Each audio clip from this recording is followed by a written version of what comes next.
देखिए, मैं आपको एक बात बता दूं कि भारतीय जनता पार्टी से हर एक नेता और हर एक दल बहुत दुखी है। और भारतीय जनता पार्टी का बिहार से सफाया होने के बाद भारतीय जनता पार्टी का सफाया होगा गुजरात से और आने वाले मुंबई के बीएमसी चुनाव से।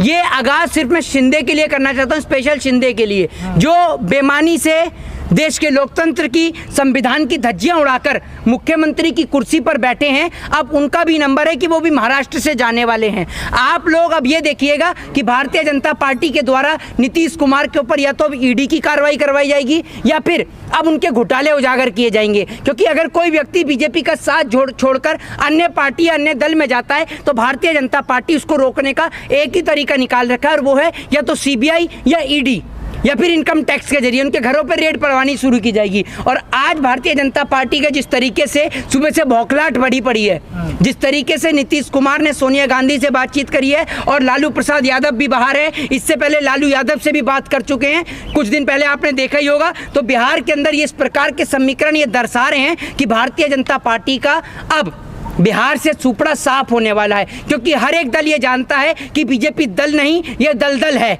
और इस दलदल में अगर कोई भी दल मिल जाता है तो वो इस दलदल का शिकार हो जाता है। तो नीतीश कुमार अब इस दलदल से निकलना चाहते हैं, और नीतीश कुमार इसलिए इस दलदल से निकलना चाहते हैं क्योंकि वो समझ चुके हैं कि भारतीय जनता पार्टी उनका अस्तित्व और उनका वर्चस्व खत्म कर देगी। जिस नीतीश कुमार ने भारतीय जनता पार्टी को बिहार के अंदर पैर रखने का मौका दिया, वही भारतीय जनता पार्टी आज नीतीश कुमार का सफाया करना चाहती है। लेकिन नीतीश कुमार अपने सफाया होने से बचने के लिए भारतीय जनता पार्टी का दामन छोड़ रहे हैं। और अगर भारतीय जनता पार्टी का नीतीश कुमार दामन छोड़ेंगे तो ये देश के लोकतंत्र के लिए एक बहुत अच्छी बात होगी कि भारतीय जनता पार्टी के कहीं से तो सफाया हुआ।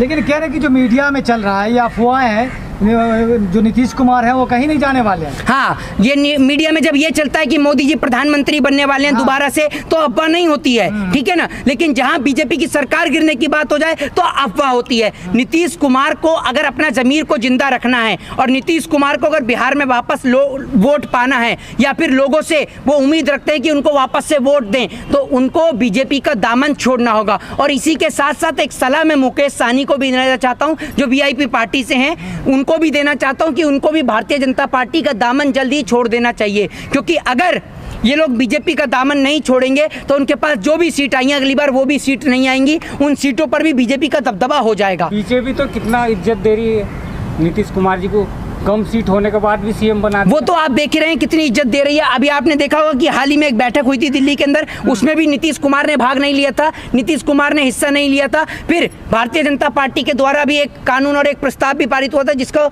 नीतीश कुमार ने मना किया, ये बिहार के अंदर लागू नहीं होगा। तो बिहार के अंदर जिस प्रकार से राजनीतिक खलबली लगातार जारी है, उसके मद्देनजर रखते हुए यही लगता है कि बिहार के अंदर अब सरकार गिरने वाली है। और दूसरी बात मैं आपको ये भी बता दूं कि अब की बार देश के लोग बड़ी समझदारी के साथ वोट डालें, क्योंकि प्रधानमंत्री नरेंद्र मोदी जी नहीं बनेंगे। क्योंकि आपको याद होगा कि जब 2014 में प्रधानमंत्री बने थे और उससे पहले जब मुख्यमंत्री बने तो प्रधानमंत्री मोदी जी ने 75 साल की उम्र के सभी नेताओं को हटा दिया था। 75 साल की उम्र के सभी नेताओं को हटा दिया था। और दूसरी बात, जिसका सबसे बड़ा उदाहरण है लाल कृष्ण आडवाणी, आपने देखा होगा, ठीक है ना। लाल कृष्ण आडवाणी जो प्रधानमंत्री का ख्वाब देखते देखते खुद एक ख्वाब बन के रह गए, बीजेपी में उनके कोई वर्चस्व, कोई अस्तित्व नहीं बचा है। ठीक उसी प्रकार से नरेंद्र मोदी जी अब 74 साल के हो गए हैं, ठीक है ना। तो क्या प्रधानमंत्री नरेंद्र मोदी जी आने वाले वक्त में 74 साल के हो जाएंगे, तो क्या प्रधानमंत्री नरेंद्र मोदी जी दोबारा प्रधानमंत्री बनेंगे? नहीं बनेंगे। कर दिया ना 24 के लिए, अमित शाह जी ने बोल तो दिया। तो फिर भारतीय जनता पार्टी ने 75 साल की उम्र के नेताओं को क्यों हटाया? बताइए ना। पहले तो नियम नीति और कानून आप ही बनाते हैं, फिर उनकी धज्जियां भी आप ही उड़ाते हैं, ये बताइए ना आप मुझे। तो बीजेपी अपने लिए कानून बनाती है, अपने फायदे के लिए कानून बनाती है। बिहार से एक सवाल लेंगे, आरपी सिंह कह रहे हैं कि जो नीतीश कुमार है वो डूबता हुआ जहाज है। अरे भैया, डूबता हुआ जहाज तो इस देश के अंदर बीजेपी है, जो भी इस पे सवार होगा वो डूबेगा। और यही बात शिवसेना ने समझी और शिवसेना ने इंतजार किया है अभी, और इंतजार किया है चुनाव के वक्त का, क्योंकि उसको पता है कि बीजेपी एक डूबता हुआ जहाज है। इसीलिए शिवसेना के मुख्यमंत्री उद्धव ठाकरे और महाराष्ट्र की जनता आज भी शिंदे को जो है वो मुख्यमंत्री के रूप में नहीं देखती है, वो आज भी उद्धव ठाकरे को मुख्यमंत्री के रूप में देखती है। और महाराष्ट्र की जनता आने वाले बीएमसी के चुनाव में ये बात बीजेपी को और शिंदे को दिखा देगी कि आप किस लेवल के नेता हैं, आप किस प्रकार की राजनीति करते हैं और आपको एक नेता को किस प्रकार की तवज्जो दी गई और आपने किस प्रकार से लोकतंत्र की धज्जियां उड़ाई और सीबीआई ईडी की रेड से बचने के लिए आपने बीजेपी का दामन थामा और आपने सरकार गिराने का काम किया। तो क्या नीतीश कुमार को यह आभास हो गया है कि हमारी पार्टी भी बीजेपी तोड़ने वाली है, इसलिए वो भागना चाहते? नीतीश कुमार समझ चुके हैं कि भारतीय जनता पार्टी उनका अस्तित्व, उनका वर्चस्व सब कुछ समाप्त कर देगी और आने वाले वक्त में जेडीयू जो है वो समाप्त हो जाएगी अगर बीजेपी के साथ रही। और ये बात नीतीश कुमार समय रहते समझ चुके हैं, इसीलिए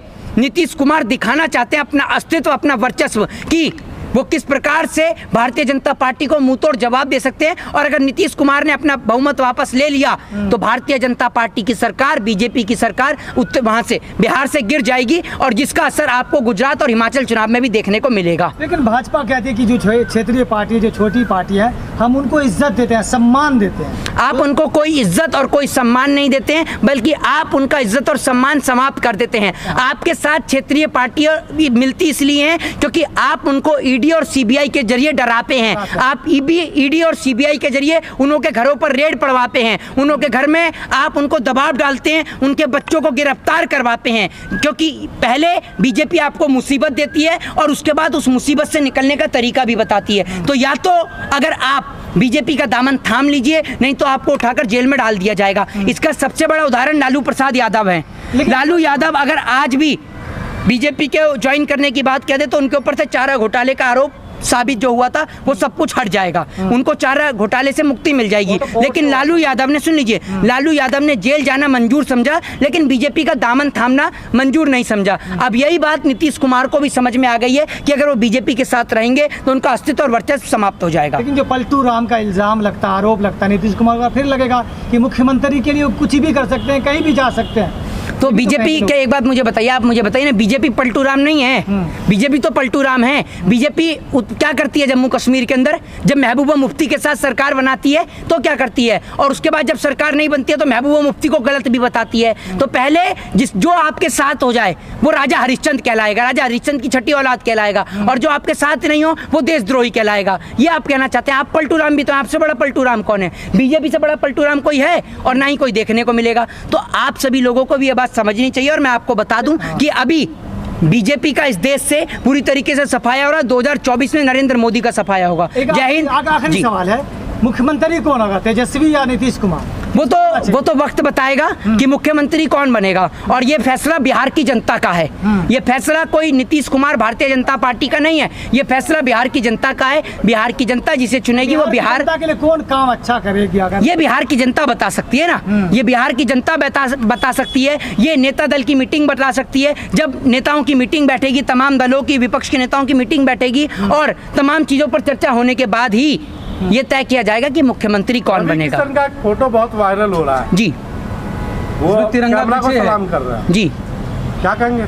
किसको? तिरंगा पीछे है और कैमरे को सलामी दे रहे हैं वो। तो ये सारे फोटोग्राफर है ना, सारे फोटोग्राफर हैं, चाहे नीतीश कुमार हो, वो नीतीश कुमार, नरेंद्र मोदी हो, चाहे फिर उसके साथ साथ ये आपके रवि किशन हो, सारे फोटोग्राफर हैं। तिरंगे की इज्जत तो करना जानते नहीं हैं। तिरंगे को तो कमर दिखा के खड़े हैं और सामने फोटो कैमरे को सैल्यूट कर रहे हैं। ये आप देख रहे हैं ना, ये सारे के सारे फोटोग्राफर हैं और ऐसे लोगों को अब बिहार की जनता मुंहतोड़ जवाब देगी। अब ये पुराना बिहार नहीं है कि मुंह में गुटखा और पान चबाकर यहाँ के लोग निकलते हैं। अब बिहार जो है वो IAS IPS बनाता है, बिहार देश बनाता है, ठीक है ना। और बिहार हो, उत्तर प्रदेश हो और तमाम जगह हो, ये देश के लोग अब समझ चुके हैं कि अब यहाँ पर वोट जो है वो हिंदू मुसलमान के नाम पर नहीं, शिक्षा, बेरोजगारी और महंगाई के नाम पर पड़ता है। जय हिंद, जय भारत, वंदे मातरम।